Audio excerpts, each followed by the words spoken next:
There is one skill that already our prehistoric ancestors needed, and it is this exact skill that will make you money at the poker table.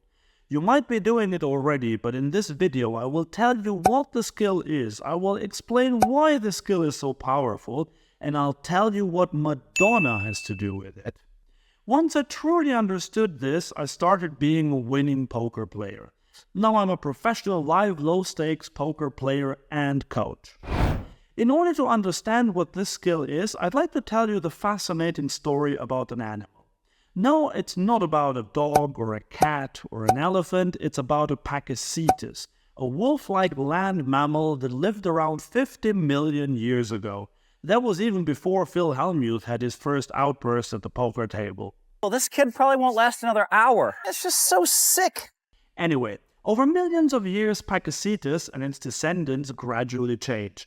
And in the end, they became whales. Isn't that absolutely mad? Now, this would be funny in itself when we talk about whales in poker, but that's not why I'm telling you this story. I told it because it shows a very important concept in the evolution of animals. Whenever conditions change, these ancestral animals had to change as well. We have these sort of stories in modern day too. Madonna, for example, reinvented herself several times and managed to stay relevant. What does all this have to do with poker? Don't worry, I'm not going to tell you that you need to adapt with the times and learn GTO or game theory optimal solutions. No, this video is not about that. What I mean goes much deeper. You see, poker is quite different compared to sports like basketball or football, or you might call it soccer. In basketball, the better team will dictate the play.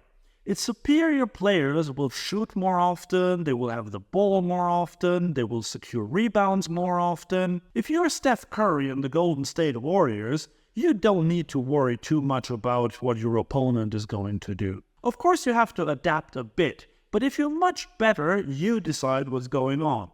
The weaker team has to try to somehow derail the better team. So we could say the better team is the more active one. But in poker, as it is played in casinos or card rooms, is very different, because live poker is a reactive game. The weaker player decides on the course of action. In theory, poker is like football or basketball. If you play GTO, you don't care what the opponent does. You can follow a specific line, and that's it. But in live low-stakes poker, playing GTO would be a mistake. And quite often you can't even play GTO because your opponents will do things that are not GTO approved, like limping for example.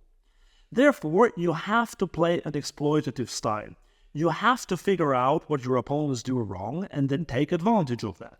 Therefore, poker is more of a reactive game. So if your opponents are super tight and they just wait for big hands, you can play a bit looser and, for example, steal their blinds. If they are loose and splashy, then you have to play fairly tight. But how exactly can we be the Madonna of poker? Unfortunately, there is not an easy answer to that. Essentially, you have to become better at poker, duh. You have to pay close attention to what everyone at the table is doing, and you have to have a strong foundation. But there are some quick fixes you can learn, and these will improve your win rate quickly. I talk about 10 of them in this video here.